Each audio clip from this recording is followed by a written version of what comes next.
Egypt's poor are hoping for better living standards as the country prepares for a presidential runoff election next month, with a new leader taking over employment issues and a sluggish economy.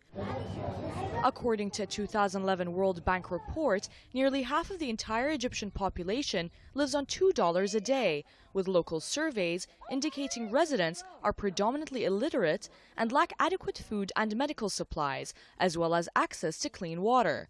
Last year's national uprising, which ousted Hosni Mubarak, was set off by labor strikes, demanding better pay. Helal Rizk is a 29-year-old street sweeper. He says his monthly salary of around 800 Egyptian pounds, or $130, is barely enough to support his family. What we need is to have a president who could control the country. We want the country to be developed. We want him to be concerned with our problems, because we could hardly survive. For example, I'm earning £750 or £800 a month, but this is not enough for my family. What we want is someone who cares about us, maintains security of the country.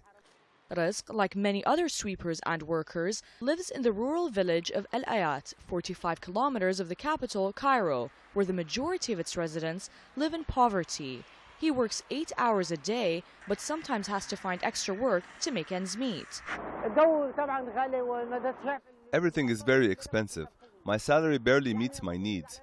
My salary runs out during Ramadan, which enforces me to miss a day of my work to find another job that allows me to earn more money. For example, I earn 14 or 15 pounds a day on this job, but sometimes I have to find another job to get 25 or 30 pounds a day to be able to survive and meet my family's needs. Egypt remains a predominantly rural country because hundreds of villages have yet to be classified as towns, some governmental statistics indicate. The second round of elections will be a competition between Mohammed Morsi of the Muslim Brotherhood and Ahmed Shafiq, Mubarak's last prime minister. Many protesters say their demands have yet to be met, even after the Supreme Council of Armed Forces took over the power vacuum after Mubarak's ouster. They believe that one of the top priorities of the new president should be creating social justice through substantial minimum wage, so workers like Rizk can care better for their families as well as themselves. نورة فرج العربية.